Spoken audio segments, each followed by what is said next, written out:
Hi അമ്മ. Hi, good morning. Good morning. ആ എല്ലാവർക്കും ഉമ്മ കിട്ടി.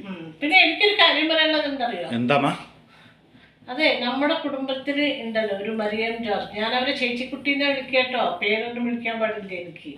അപ്പൊ ചേച്ചിക്കുട്ടി അവർക്ക് വീണിട്ട് ചെറുതായിട്ട് കയ്യിലൊരു പൊട്ടലുണ്ട്. അപ്പൊ അവർ റെസ്റ്റ് എടുക്കുകയാണ്. അപ്പോൾ എനിക്ക് ചൂണ്ടുവരലിനോടാണ് മെസ്സേജ് തരുന്നത്. പാവം, ഞാൻ മെസ്സേജ് കണ്ടില്ലെങ്കിൽ വിഷമിക്കുന്നു ഓർത്തിട്ട്. അപ്പം നിങ്ങൾ എല്ലാവരും അവർ വേഗം സുഖം പ്രാപിക്കാൻ വേണ്ടിയിട്ട് നിങ്ങൾ എല്ലാവരും പ്രാർത്ഥിക്കണം കേട്ടോ. നമ്മുടെ കുടുംബാംഗങ്ങളിലെ എല്ലാവരും ഒന്നല്ലേ നമ്മൾ. അപ്പോൾ ഒരാൾക്ക് എന്തെങ്കിലും ഒരു ചെറിയ കാര്യം എന്ന് പറഞ്ഞാൽ നമ്മളെല്ലാവരും പ്രാർത്ഥിക്കണം. അപ്പം നിങ്ങൾ എല്ലാവരും പ്രാർത്ഥിക്കണം കേട്ടോ. തീർച്ചയായിട്ടും വേഗം ഭേദാവട്ടെ. അപ്പം ഇന്ന് ഞാൻ ഉണ്ടാക്കാൻ പോണത് പരിപ്പും കുറച്ച് പച്ചക്കറി, മുരിങ്ങക്കായ, ഉരുളക്കിഴങ്ങ്, വഴുതനങ്ങ, സവോള ഇതൊക്കെ കൂടി ഇട്ടിട്ട് ഒരു കറിയായിരുന്നു. വറുത്തരച്ച സാമ്പാറൊന്നും അല്ല കേട്ടോ, ഒരു കറി ഒഴിച്ചു കൂട്ടാൻ പറ്റിയ ഒരു കറി. അതിന് വേണ്ട സാധനങ്ങൾ ഞാൻ പറയാം. ഇത് മുളക്, തക്കാളി, കുറച്ച് സവോള, കുറച്ച് പൊടി, അത് ഒരു ഇത്ര, പിന്നെ കറിവേപ്പില, വെളുത്തുള്ളി, നാളികേരം, ജീരകം ഞാൻ എടുത്തിട്ടില്ല, ഡബ്ബിലുണ്ട്. അത് എല്ലാം കൂടിയിട്ട് നമ്മൾ അരക്കുക ഒരുമിച്ച്. ഇതെല്ലാം ഒരുമിച്ചിട്ട് അരക്കുക. അരച്ചിട്ടാണ് കറി ഉണ്ടാക്കുക. അപ്പൊ ഞാനിത് തക്കാളി, മുളക്, മല്ലി വേണ്ട കേട്ടോ. തക്കാളി, മുളക്, സബോള, ഒരു ചെറിയ സബോളയുടെ പകുതി, കുറച്ച് പൊടി. എന്താ പറയുക, തക്കാളിയിൽ പുളിപ്പുണ്ടാവുമല്ലോ. അപ്പൊ പിന്നെ കുറച്ച് കറിവേപ്പില, വെളുത്തുള്ളി, നാളികേരം, ജീരകം, മഞ്ഞൾ. അതാ ഞാനിത് അരച്ചു വെച്ചിട്ടുണ്ട്. നിങ്ങൾക്ക് കാണിക്കാൻ വേണ്ടി ഞാൻ വെച്ചതാണ്. ഇത് അരച്ചു വെച്ചിട്ടുണ്ട്. എന്നിട്ട് നമ്മൾ എന്ത് ചെയ്യണം? ഈ പച്ചക്കറി ഇട്ട് കൊടുക്കാം. ഇട്ട് കൊടുത്തിട്ട് ഇത് വേവാൻ വെള്ളം ഒഴിച്ചിട്ട്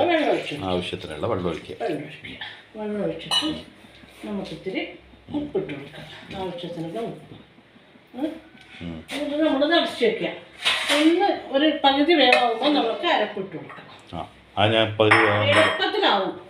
എളുപ്പത്തിൽ ഉണ്ടാക്കാൻ പറ്റിയൊരു സാമ്പാർ. പെട്ടെന്നൊരു സാമ്പാർ ഉണ്ടാക്കണം പറഞ്ഞാൽ ഉണ്ടാക്കാൻ പറ്റില്ല. ഒരു കറി സാമ്പാർ എന്ന് പറഞ്ഞ വറുത്തരച്ചതല്ലേ. പിന്നെ ഒരു കാര്യം പറയാൻ പറഞ്ഞു. വേവിച്ച് വെച്ചിട്ടുണ്ട്. വേവിക്കാനൊക്കെ നിന്ന ഒരുപാട് സമയമില്ലേ, അപ്പൊ വേവിച്ച് വെച്ചിട്ടുണ്ട്. നിങ്ങൾ ഉണ്ടാക്കുകയാണെങ്കിൽ പരിപ്പ് വേവിച്ച് അതിൽ ഈ പച്ചക്കറി ഇട്ടോളൂ. പക്ഷെ ഇതിപ്പോ എനിക്ക് സമയം ലാഭിക്കാൻ വേണ്ടി ഞാൻ ഇങ്ങനെ ചെയ്തതാണ്, നിങ്ങൾക്ക് കാണിക്കാൻ വേണ്ടിട്ട്. ഇല്ലെങ്കിൽ ഞാൻ പരിപ്പ് ആദ്യം വേവിക്കും, എന്നിട്ട് പച്ചക്കറി കഴുകുക ചെയ്യാം. അപ്പൊ ഇതിങ്ങനെ മറന്നതാണേ. എന്താ പറഞ്ഞ ഞാനിങ്ങനെ ഇതൊക്കെ പറഞ്ഞപ്പോഴേ എന്താ എന്റെ അമ്മയുടെ ബുദ്ധി, സമയം ലാഭിക്കാൻ വേണ്ടി അതൊക്കെ നേരത്തെ തന്നെ പുഴുങ്ങി വെച്ചു അല്ലേ. ബുദ്ധിയുള്ള അമ്മയാണ് അമ്മ. അതേന്ന് തെറ്റല്ല പറഞ്ഞ്. അങ്ങനെയല്ല അമ്മ, ബുദ്ധിയുള്ള അമ്മയാണ്. അയ്യോ അമ്മ, നോക്കമ്മ, ഇതിലൊരു നെഗറ്റീവ് ഇല്ലാതെ ഞാൻ പോസിറ്റീവാണ് പറഞ്ഞമ്മ. ഇതിപ്പോ നോക്കമ്മ, പരിപ്പൊക്കെ വേവിക്കുന്ന കാണിച്ച് എത്ര ബോറടിക്കും ഒരു കാലച്ചോക്ക്.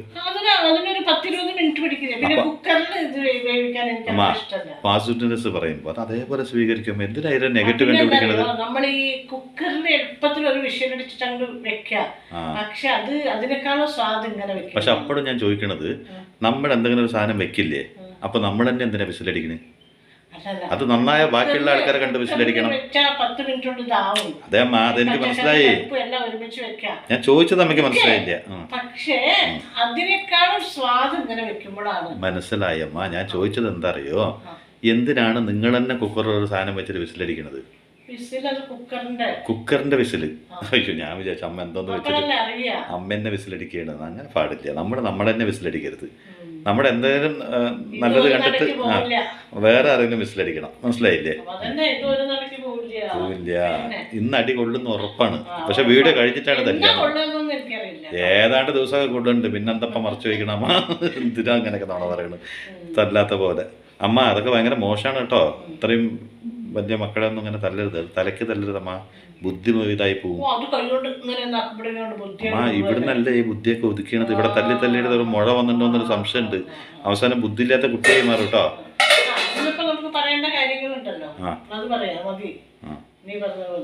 ഇനി ഞാൻ പറയരുത്. പറയേണ്ട ഒരു കാര്യം എന്താ അറിയോ, അപ്പൊ നമ്മുടെ എല്ലാവരുടെയും ജീവിതത്തിൽ എല്ലാവരും നിന്റെയും എന്റെയും മറ്റുള്ളവരുടെ ഈ ലോകം മുഴുവൻ അതാണല്ലോ എല്ലാവരും എന്ന് പറയണത്. അതാണ് എല്ലാവരും എന്ന് പറഞ്ഞത്. അല്ലാണ്ട് നീ വിചാരിക്കും ഞാനാണോ അമ്മയാണോ അടുത്തുള്ളവരാണോ ബന്ധു, അങ്ങനെയല്ല. ഒരു ഇൻഡിവിജ്വൽ അല്ല, ടോട്ടലി എല്ലാവരുടെയും ജീവിതത്തിൽ നെഗറ്റീവ് സ്പ്രെഡ് ചെയ്യാൻ വേണ്ടിയിട്ട് ഒന്നോ ഒന്നിൽ കൂടുതലോ ആൾക്കാരുണ്ടാവും എല്ലാവരുടെയും ജീവിതത്തിൽ. തീർച്ചയായിട്ടും ഉണ്ടാവും. കാരണം എന്താ പറയുക, അതില്ലാണ്ട് ഈ ജീവിതം മുന്നോട്ട് പോവുകയില്ല. ഏതൊരു മനുഷ്യൻ എന്ന് ജനിച്ച് ജീവിക്കാൻ തുടങ്ങിയോ അന്ന് മുതൽ അവൻ മുന്നോട്ട് ജീവിക്കരുത് എന്ന് പറഞ്ഞിട്ട്, അല്ലെങ്കിൽ അവനെന്തായാലും നല്ലത് വന്നാൽ അവൻ്റെ എവിടേക്കെങ്കിലും രക്ഷപ്പെട്ട് പോവുകയാണെന്ന് പറഞ്ഞാൽ കാലുവാരുക എന്നൊക്കെ പറയില്ലേ, അതുപോലെ അല്ലെങ്കിൽ എന്തെങ്കിലും ചെറിയ കാര്യങ്ങളിൽ അവനെ നെഗറ്റീവ് കൊടുത്ത് അവൻ്റെ ഉള്ളിൽ ഒരു പോസിറ്റീവ് വരാത്ത രീതിയിലാക്കുന്ന ഇഷ്ടംപോലെ ആൾക്കാരുണ്ട്. ഉയർച്ചയിലെത്തിന്ന് വിചാരിച്ചാൽ എങ്ങനെയാണ് അവന് ആ ഉയർച്ചയിൽ നിന്നും അവനൊരു വിഷമം ഉണ്ടാക്കാൻ പറ്റുക? അവൻ ആ ഉയർച്ചയിൽ നിൽക്കുമ്പോൾ അവന്റെ മനസ്സിനൊരു വിഷമം കൊടുത്താൽ എനിക്കൊരു സന്തോഷം കിട്ടും. അങ്ങനെ ഓർക്കണം. എത്രയോ പേര് ഓരോരുത്തരുടെയും ജീവിതത്തിൽ ഒന്നിൽ കൂടുതൽ ആൾക്കാരുണ്ടാവും. പക്ഷെ അവരത് ചെയ്തോട്ടെ, നമുക്ക് അതിനൊന്നും ചെയ്യാനില്ല. എന്താ അറിയോ, നമ്മളിപ്പോ ഒരു ഉദാഹരണം പറയാം. നമ്മളിങ്ങനെ നടന്നു പോയിക്കൊണ്ടിരിക്കുകയാണ്. അവിടെ കുറച്ച് ചേറും ചളിയും ഒക്കെ നമ്മൾ കണ്ടു എന്ന് വെക്കേ. ആ സമയത്ത് ചേറ് കണ്ടു അല്ലേ? ആര് കണ്ടു? അങ്ങനെയല്ല, നമ്മള് നടന്നു പോവാണ്. എന്തെങ്കിലോ ചളിയോ അങ്ങനെ എന്തെങ്കിലും ഒന്ന് കാണുമ്പോ അറിഞ്ഞുകൊണ്ട് നമ്മൾ അതിന് ചവിട്ടും. അത് മറികടന്ന് പോവില്ലേ? അതുപോലെ തന്നെ നമ്മളെ ഈ നെഗറ്റീവ് സ്പ്രെഡ് ചെയ്യുന്ന ആൾക്കാരുടെ നമ്മൾ മറികടന്ന് പോവുക. അതായത് അവരോട് ദേഷ്യപ്പെടാനോ ഒന്നും പാടില്ല. നമ്മൾ ഒരു ചെറു പുഞ്ചിരിയോടെ അതങ്ങൾ മറികടന്നിട്ട് പോയി പിന്നെ നമ്മൾ തിരിഞ്ഞു നോക്കരുത് ആ ഭാഗത്തേക്ക്. മനസ്സിലായോ? അങ്ങനെ നമ്മൾ ആ രീതിയിൽ നമ്മൾ അവരെ ഒന്ന് അവോയ്ഡ് ചെയ്യുക. എന്താന്ന് പറഞ്ഞാൽ ഈ നെഗറ്റീവ് സ്പ്രെഡ് ചെയ്യുന്ന ആൾക്കാർ എപ്പോഴും ജീവിതത്തിൽ ഒരാളിനെ മുന്നേറാൻ അനുവദിക്കില്ല എന്നുള്ളതാണ്. കാരണം അങ്ങനെയുള്ള വ്യക്തികൾ അവർക്കൊരു പ്രത്യേക കഴിവുണ്ട്. എന്താ അറിയോ, ഒരു ആകർഷണ ശക്തിയുണ്ട്. നമ്മൾ ഏറ്റവും കൂടുതൽ നമ്മൾ കീഴ്പ്പെടുന്ന അങ്ങനത്തെ വ്യക്തികൾക്കായിരിക്കും. അവരെന്ത് ചെയ്യും, നമ്മുടെ അവരെ വിട്ട് പോവാത്ത രീതിയിൽ പിടിച്ചിരുത്താനുള്ള കഴിവ് അവർക്കുണ്ടാവും. അങ്ങനെയുള്ള വ്യക്തികളുടെ ഉള്ളറിഞ്ഞു കഴിയില്ലേ, അപ്പോൾ നമ്മൾ എന്താവണം എന്ന് പറഞ്ഞാൽ, അമ്മ പറഞ്ഞ പോലെ അവരെ മറികടന്ന് പോയതിന് ശേഷം ഒരിക്കലും ജീവിതത്തിൽ ഒരു വട്ടം കൂടി അങ്ങോട്ട് തിരിഞ്ഞു നോക്കരുത്. കാരണം എന്താ വെച്ചാൽ ഈ നെഗറ്റീവ് സ്പ്രെഡ് ചെയ്യുന്ന ആൾക്കാർ എപ്പോഴും ജീവിതത്തിൽ തോൽവി മാത്രമേ നമുക്ക് നൽകുള്ളൂ, ജയം നൽകാൻ സാധ്യതയില്ല. അതുകൊണ്ട് നമ്മുടെ ജീവിതം നന്നായിരിക്കണം നമുക്കൊരു ചിന്തയുണ്ടെങ്കിൽ തീർച്ചയായിട്ടും ഈ നെഗറ്റീവ് സ്പ്രെഡ് ചെയ്ത ആൾക്കാരിന് എത്രത്തോളം ദൂരം പോകാൻ പറ്റുമോ അത്രത്തോളം ജീവിതം സന്തോഷമായിരിക്കും. നിങ്ങളുടെ ചെറിയ നേട്ടങ്ങളിൽ അസൂയപ്പെടുന്നവരാണ് ഈ നെഗറ്റീവ് സ്പ്രെഡ് ചെയ്യുന്ന ആൾക്കാർ. അമ്മ പറഞ്ഞ പോലെ തന്നെ അവർ ഭൂമിയിൽ ജനിച്ച് നമ്മൾ ജീവിക്കാൻ തുടങ്ങിയ അന്ന് മുതൽ ഓരോ മനുഷ്യൻ്റെ പിന്നാമ്പുറത്ത് ഇങ്ങനെ ഒരാളുണ്ടാവും. ചിലരത് തിരിച്ചറിയാണ്ട് തന്നെ പോകും. ഒരു കാരണവശാലും അറിയില്ല, കാരണം അവർക്ക് നന്നായി അഭിനയിക്കാനും അറിയാം. അതുകൊണ്ട് ഒരു കാരണവശാലും ഇവരെ കണ്ടുപിടിക്കാറില്ല. പക്ഷേ ചിലർക്ക് അത് മനസ്സിലായാൽ അതൊരു ഭാഗ്യമാണ്. അവിടുന്ന് ഒഴിഞ്ഞു പോകാന്നില്ല, പകരം വീട്ടാനോ പക തീർക്കാനോ അല്ലെങ്കിൽ അവരെ പോലെ നമ്മളാവാനോ നിൽക്കാതെ അവിടുന്ന് അങ്ങോട്ട് ഒഴിഞ്ഞു മാറി ആ സ്ഥലം അങ്ങോട്ട് ഒഴിഞ്ഞു കൊടുക്കുക. നമ്മുടെ ഹൃദയത്തിൽ അങ്ങനെ ഒരാളുണ്ടെങ്കിൽ അത് നമ്മൾ എന്താ പറയുക, എടുത്ത് കളഞ്ഞിട്ട് തന്നെ മുന്നോട്ട് പോകാൻ പറ്റും അല്ലേ? നമുക്ക് ഉൾപ്പെടാൻ പറ്റിയ ജന്മങ്ങളുണ്ട്. അവര് സന്തോഷം വന്നാൽ അത് പ്രകടിപ്പിക്കും, ദേഷ്യം വന്നാൽ പ്രകടിപ്പിക്കും, ദുഃഖം വന്നാലും പ്രകടിപ്പിക്കും. കാരണം അവരുടെ ഉള്ളിൽ ഒളിച്ചു വെക്കാൻ ഒന്നുമില്ല, മനസ്സ് ശുദ്ധമായിരിക്കും. അതുകൊണ്ട് അവർ എന്താണോ ദേഷ്യം വന്നാൽ അത് പ്രകടിപ്പിക്കാതിരിക്കാൻ അവർക്ക് പറ്റില്ല. സങ്കടം വന്നാൽ അത് പ്രകടിപ്പിക്കും, സന്തോഷം വന്നാലും പ്രകടിപ്പിക്കും. അങ്ങനത്തെ ആൾക്കാരെ ഒരിക്കലും നിങ്ങൾ അവരെ അവഗണിക്കാതെ അവരെ കൂടെ നിർത്താൻ നിങ്ങൾ ശ്രമിച്ചാൽ ഒരിക്കലും നിങ്ങളുടെ ജീവിതത്തിൽ നെഗറ്റീവ് ഉണ്ടാവുകയില്ല, പോസിറ്റീവ് പിന്നെ നിങ്ങൾ വഞ്ചിക്കപ്പെടില്ല. അങ്ങനെ ഒരാൾ നിങ്ങൾക്കുണ്ടെങ്കിൽ അത് നിങ്ങളുടെ ഉയർച്ചയ്ക്ക് പോലും കാരണമാണ്. അങ്ങനെയൊക്കെ ഒരു വ്യക്തികൾ ഉണ്ടെങ്കിൽ അവരൊക്കെ നമ്മൾ ശുദ്ധ ഹൃദയർ എന്ന് പറയും. അങ്ങനത്തെ വ്യക്തികൾ ഉണ്ടെങ്കിൽ അത് നിങ്ങളുടെ ജീവിതത്തിൽ നിങ്ങൾക്ക് കിട്ടിയ നിധിയാണ്. കാരണം അവർക്ക് ദേഷ്യം വന്നാൽ അത് നിങ്ങളോട് കാണിക്കും, അവർക്ക് സങ്കടം വന്നാൽ നിങ്ങളുടെ മുമ്പത്ത് അവർ കരയും, അവർക്ക് സന്തോഷം വന്നാൽ അവരത് പ്രകടിപ്പിക്കും. അങ്ങനെയുള്ള വ്യക്തിത്വമുള്ള മനുഷ്യന്മാർ നമുക്കൊക്കെ ജീവിതത്തിൽ കിട്ടിയിട്ടുണ്ട്, ഓരോരുത്തരും കിട്ടിയിട്ടുണ്ടാവും. അങ്ങനെ ചില വ്യക്തികൾ കിട്ടിയിട്ടുണ്ടെങ്കിൽ അവരുടെ 1-2 തെറ്റുകളുണ്ടെങ്കിലും പൊറുത്ത് അവരെ കൂടെ നിർത്തിയ ശരിക്കും പറഞ്ഞാൽ ജീവിതത്തിൽ ദൈവം നമുക്ക് നൽകിയ ഏറ്റവും വലിയ നിധിയാണ്. അപ്പം എന്താണ്, അങ്ങനത്തെ വ്യക്തികളിൽ നിന്ന് നമുക്കെന്നും നമ്മുടെ എന്നൊരു തോന്നൽ വരും. നമ്മുടെ എന്നൊരു തോന്നലിൽ നിന്നാണ് നമുക്ക് എന്താ വരിക, പോസിറ്റീവ്നെസ്. പക്ഷേ മിക്ക ആൾക്കാരെന്ത് വിചാരിക്കണോ, ഭയങ്കര ദേഷ്യം, അല്ലെങ്കിൽ അവള് എന്തെങ്ങനെ പറഞ്ഞല്ലോ, മുഖത്തടിച്ച പോലെ സംസാരിച്ചു, ഒന്ന് മറച്ചു വെക്കായിരുന്നു, എന്തിനാണ് അവൻ നമ്മുടെ മുഖത്ത് നോക്കി പറഞ്ഞെന്നൊക്കെ തോന്നും. അങ്ങനെ തോന്നും. പക്ഷെ ആ പറയുന്നത് എത്ര നല്ലതാണെന്നുള്ളത് അവർക്ക് അറിയില്ല. പിന്നീട് മനസ്സിലാവുക അന്നത് പറഞ്ഞു, അന്നത്തോടു കൂടി അത് കഴിഞ്ഞു. അത് കഴിഞ്ഞു, മനസ്സിൽ വെച്ച് നടക്കില്ല. അതെ, അതാണ് അതിന്റെ അടയാളം അല്ലേ? അപ്പൊ എന്താ പറഞ്ഞ അങ്ങനത്തെ മനുഷ്യന്മാർ ഒരിക്കലും ഒരാൾക്കും ഒരു വേണ്ടാത്ത ഒന്നും അവർ ചെയ്യില്ല. അവരുടെ മനസ്സിൽ എന്തുള്ള അവർക്ക് ഒളിച്ചു വെക്കാൻ പറ്റില്ല, അവർ പറയുന്നു. പക്ഷെ അവർ നമ്മൾ ഒരിക്കലും അകറ്റി നിർത്താതെ കൂടെ നിർത്തിയാൽ അത് നമ്മുടെ ജീവിതത്തിന് ഏറ്റവും വലിയ നല്ലതായിരിക്കും. അപ്പോൾ ഈ പരിപ്പ് കണ്ടോ. പക്ഷെ ഇതിലൊക്കെ എന്താന്ന് പറഞ്ഞാൽ നമ്മൾ ഇതൊക്കെ ചിന്തിച്ചാലും പലപ്പോഴും നമ്മൾ വീണ് പോണത് സത്യം പറഞ്ഞാൽ ഉള്ളിൻ്റെ ഉള്ളിൽ നമ്മളെ ഒരു ഉയർച്ചയും ആഗ്രഹിക്കാത്ത ചില ആൾക്കാരുണ്ടാവില്ലേ, ആ വ്യക്തികളിലേക്കാണ് ശരിക്കും ഒരു കാന്തം പോലെ നമ്മളൊക്കെ പോവുക. അതാണ്, ആരാണോ നമുക്ക് നെഗറ്റീവ് സ്പ്രെഡ് ചെയ്യുക നമ്മുടെ ജീവിതത്തിൽ, അവരുടെ സംസാര രീതിയൊക്കെ വളരെ വെണ്ണ പുരട്ടി അങ്ങനെയൊക്കെ ആയിരിക്കും.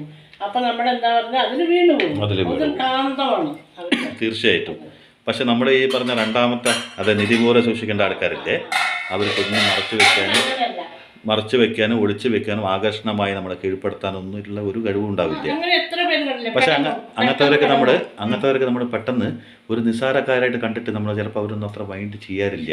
പിന്നീട് ഒരിക്കൽ മനസ്സിലാവും ഇവരായിരുന്നു മനുഷ്യന്മാരെന്ന്. മനുഷ്യൻ്റെ അടയാളമാണമ്മ സങ്കടവും ദുഃഖവും സന്തോഷമൊക്കെ പ്രകടിപ്പിക്കാനുള്ളൊരു മനോഭാവം ഉണ്ടല്ലോ.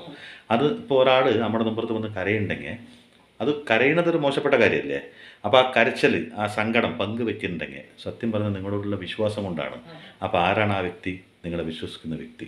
നിങ്ങളുടെ ഒരു ഉയർച്ചയിൽ അല്ലെങ്കിൽ നിങ്ങളുടെ എന്തെങ്കിലും ഒരു നല്ല കാര്യങ്ങളിൽ സന്തോഷിക്കുന്നുണ്ടെങ്കിൽ അത് നിങ്ങളുടെ ജീവിതം അവരുടെ ജീവിതത്തായി ബന്ധപ്പെടുത്തിയിട്ടാണ് അല്ലേ. നിങ്ങൾ വേറെയല്ല, അവർ വേറെയല്ല എന്നുള്ള തോന്നൽ കൊണ്ടാണ് അല്ലേ. ആ തോന്നൽ വരുമ്പോൾ അവർ നല്ലൊരു മനുഷ്യനായി മാറുന്നു. ശരിയാണോ? കറക്റ്റാണോ? അതുപോലെ ചെറിയ ചെറിയ കാര്യങ്ങൾക്കൊക്കെ അവർ നമ്മളോട് പിണങ്ങും അല്ലേ. അപ്പൊ നമ്മൾ വിചാരിക്കും എന്താ ഒരു ഇത്ര കാര്യമില്ലല്ലോ, എന്തിനാ അവരിങ്ങനെ പിണങ്ങിയെന്ന് വിചാരിക്കും. പക്ഷെ അത് അവരുടെ മനസ്സിലെ സ്നേഹം കൂടുതലും ഉണ്ടാകും അല്ലേ. അങ്ങനെ അതൊക്കെ മനസ്സിലാക്കി കഴിഞ്ഞാൽ പിന്നെ നമുക്ക് ജീവിതത്തിൽ എല്ലാവരും മനസ്സിലാക്കാൻ പറ്റും. പക്ഷെ എന്താ പറഞ്ഞാൽ അങ്ങനെ മനസ്സിലാക്കാൻ പറ്റില്ല. കാരണം എന്താ പറഞ്ഞാൽ ഈ നെഗറ്റീവ് സ്പ്രെഡ് ചെയ്യുന്ന ആൾക്കാരെ പെട്ടെന്ന് നമുക്ക് തിരിച്ചറിയാൻ പറ്റുമോ? ഒരിക്കലും പറ്റില്ല. കാരണം അഭിനയിക്കാൻ മികച്ചവരാണ്. അതെ അതെ അതെ, അതുകൊണ്ട് അഭിനയിക്കാൻ മികച്ചവരായത് കാരണം അവരെ നമുക്ക് തിരിച്ചറിയാൻ ഒരുപാട് പ്രയാസമാണ്. നല്ലവരെ തിരിച്ചറിയാനും അതുപോലെ തന്നെ ജീവിതത്തിൽ എല്ലാവരും പറയും നല്ലവനായാൽ മതി കാശ് വേണ്ട, നല്ലവനായാൽ മതി കാശ് വേണ്ട. അവർ ഒരിക്കലും സത്യമല്ല. ശരിയാണോ? അത് അല്ല, അത് പ്രാക്ടിക്കലായി ചിന്തിച്ചാൽ നമുക്ക് പൈസ വേണം, പണം വേണം. ആവശ്യത്തിന് പണം ഇല്ലാണ്ടിരുന്നുണ്ടെങ്കിൽ നമുക്ക് ഒരു എന്താ പറയാ മുന്നോട്ടുള്ള ഒരു വഴി നമുക്ക് തെളിയില്ല. കാരണം നമുക്ക് എന്തെങ്കിലും ഒന്ന് ചെയ്യണം, അതിനൊരു ധൈര്യം നമുക്ക് കിട്ടില്ല.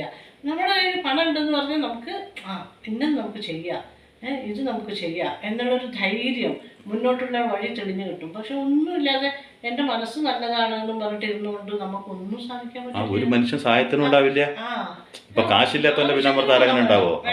പണം ആവശ്യത്തിന് വേണം, പക്ഷെ അതിൻ്റെ കൂടെ നല്ല മനസ്സും കൂടി വേണം. അപ്പം എന്താ അറിയോ, പണം ഉണ്ട്, ഗോൾഡൻ എന്താ പറയുക ലൈഫ് എന്നൊക്കെ പറയാം.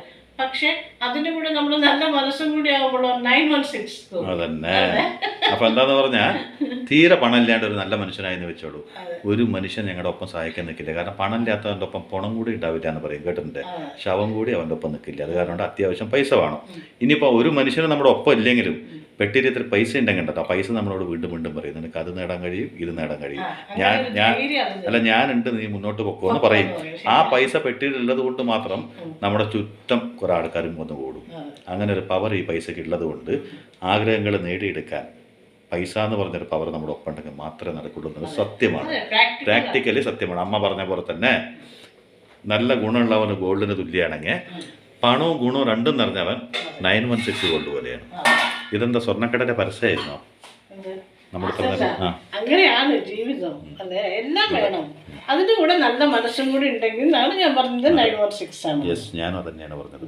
അപ്പോൾ കണ്ടോ കറി ഇതായി. ഇത് വേണമെങ്കിൽ നിങ്ങൾക്ക് വറവിടാം. ഞാനാണെങ്കിൽ ഇത്തിരി വെളിച്ചെണ്ണ ഒറ്റിച്ചിട്ടത് എനിക്ക് അങ്ങനെയാണ് ഇഷ്ടം. വറവിടുന്നവർക്ക് വേണമെങ്കിൽ കടുകും ഉണക്കമുളകും കറിവേപ്പിലൊക്കെ ഇട്ടിട്ട് താളിച്ച നല്ലതാണ്. പക്ഷെ എനിക്ക് കുറച്ച് വെളിച്ചെണ്ണ ഇങ്ങനെ ഒറ്റിച്ചിട്ട് കഴിക്കാൻ ഇഷ്ടം. ആയി ഇത്രയേ ഉള്ളൂ. കഷ്ണമൊക്കെ വെന്തു, സിമ്പിൾ ആൻഡ് ബെസ്റ്റാണ്. അത് വെന്ത് കഴിഞ്ഞു, എല്ലാം ആയി. കണ്ടില്ലേ? ഇനി ഉപ്പൊന്ന് നോക്കട്ടെ, ഉപ്പിൻ്റെ മാത്രം നോക്കാം. കറക്റ്റ്. അപ്പോൾ ആവശ്യമുള്ളവർക്ക് ഇത് താളിക്കാം. കടുകും ഉണക്കമുളകും ഒക്കെ ചതച്ചിട്ട് കറിവേപ്പിലൊക്കെ ഇട്ട് അല്ല അവർക്ക് തളിച്ചില്ലെങ്കിലും കുഴപ്പമില്ല. പക്ഷെ ഞാനിതിൽ കുറച്ച് വെളിച്ചെണ്ണ ഇട്ടിരിക്കും, എനിക്ക് അതാണ് ഇഷ്ടം. അതുകൊണ്ട് അപ്പോൾ നമ്മുടെ ഗ്രൂപ്പിലുള്ള എല്ലാ നമ്മുടെ ഫാമിലി മെമ്പേഴ്സ്, ഗ്രൂപ്പിലുള്ളതെന്നല്ല നമ്മുടെ യൂട്യൂബിൽ കുടുംബത്തിലുള്ള എല്ലാവർക്കും നെഗറ്റീവ്നെസ് സ്പ്രെഡ് ചെയ്യുന്ന ഏതൊരു വ്യക്തിയാണെങ്കിലും അവന്ന് അകന്നു പോകാനുള്ള മനസ്സുണ്ടാവട്ടെ. പോസിറ്റീവ്നെസ് നമ്മുടെ ജീവിതം മുഴുവൻ നിറഞ്ഞിരിക്കട്ടെ. അതുപോലെ തന്നെ സത്യസന്ധരായ മനുഷ്യരെ എവിടെയെങ്കിലും ഏതെങ്കിലും രൂപത്തിൽ ഭർത്താവായിട്ടോ മക്കളായിട്ട് വരുമ്പോൾ അമ്മ അങ്ങോട്ട് ഇരുന്നു, മക്കളായിട്ടോ അല്ലെങ്കിൽ അയൽപ്പക്കത്തായിട്ടോ അല്ലെങ്കിൽ ഏതെങ്കിലും ഒരു വ്യക്തിയായിട്ടോ നിങ്ങൾക്ക് കിട്ടിയിട്ടുണ്ടെങ്കിൽ ഒരിക്കലും നഷ്ടപ്പെടാത്തൊരു നിധി പോലെ നിങ്ങളുടെ ഒപ്പം ഉണ്ടാവട്ടെ. നിങ്ങളുടെ തകർച്ചയിലും ഉയർച്ചയിലും അവർ നിങ്ങളുടെ കൂടെ കാണും അല്ലേ? അപ്പോൾ സ്നേഹത്തോടെ എന്നും സ്നേഹം മാത്രം വിളമ്പിക്കൊണ്ട് ഈ അമ്മയോടൊപ്പം ഈ മകനും. നീ ആരുടെ വൈൻഡപ്പ് ചെയ്യാൻ ഞാൻ ചെയ്തോളാം അമ്മ. ഞാൻ പറഞ്ഞില്ല കേട്ടോ. അപ്പൊ ഈ കറിയായി കണ്ടില്ലേ? നിങ്ങൾ എന്ത് പച്ചക്കറി ആണെങ്കിലും വേണ്ടില്ല, ഇങ്ങനെ വെച്ച് നോക്കൂ. എന്നിട്ട് ഞാൻ പറഞ്ഞ പോലെ താളിക്കുകയാണെങ്കിൽ നിങ്ങൾക്ക് താളിക്കുക. ഞാനൊരു വെളിച്ചെണ്ണ ഒറ്റിച്ച് കഴിക്കാം, അതാണ് ഇഷ്ടം എനിക്ക്. കുറച്ച് കറിവേപ്പിലയും കൂടി ഇട്ട് കഴിഞ്ഞാൽ എനിക്ക് ഇത് മതി കണ്ടോ. അപ്പൊ ലാസ്റ്റ് നമുക്ക് ഇത്തിരി കറിവേപ്പില ഇട്ട് കൊടുക്കാം. ആയിക്കോട്ടെ. എന്നിട്ട് ഇത്തിരി വെളിച്ചെണ്ണ വെറ്റിച്ച്, അതാണ് ഞാൻ ചെയ്യാൻ പോകുന്നത്. അപ്പം നിങ്ങൾ വെളിച്ചെണ്ണ എല്ലാവരും ഇങ്ങനെ ലാസ്റ്റ് ഇങ്ങനെ ഇടും, അത് അമ്മ മാത്രം ഇടുന്നതാണോ? മിക്കവാറും ആൾക്കാർ ചിലരൊക്കെ ഇടും. എനിക്ക് അങ്ങനെയാണ് ഇഷ്ടം ഈ കറിക്ക് കേട്ടോ. ഇത് നമ്മൾ പച്ചയ്ക്ക് ഇങ്ങനെ വെക്കുന്നതില്ല. അപ്പോൾ ഇതിൻ്റെ കൂടെ ഇന്ന് മീൻ ഉണ്ട് വറക്കാം. പിന്നെ ഓംലെറ്റ്, ഇവൻ ഓംലെറ്റാണ്, അച്ഛനും എനിക്കും മീനാണ്, അവന് മീൻ വേണ്ടാന്ന് പറഞ്ഞു. അപ്പം നിങ്ങൾ വന്നാൽ നിങ്ങൾക്കും അതൊക്കെ കൂട്ടി ഞാൻ ഭക്ഷണം തരാം കേട്ടോ. വരുന്നോ? ഞാൻ ദിവസം വരുന്നോ എന്ന് വിളിക്കുകയല്ലേ. അതുപോലെ കണ്ടില്ലേ, എൻ്റെ ചേച്ചിക്കുട്ടിക്ക് വേണ്ടിയിട്ട് പ്രാർത്ഥിക്കാൻ മറക്കരുത് കേട്ടാ. എനിക്ക് പാവം അവരെ ഓർത്തിട്ട് വിഷമമുണ്ട്. എന്താ ചെയ്യുക, ചെറിയതായിട്ടല്ലേ പറ്റുള്ളൂ. അതിന് ദൈവത്തിനോട് നന്ദി പറയാം അല്ലേ? അപ്പോൾ ബൈ.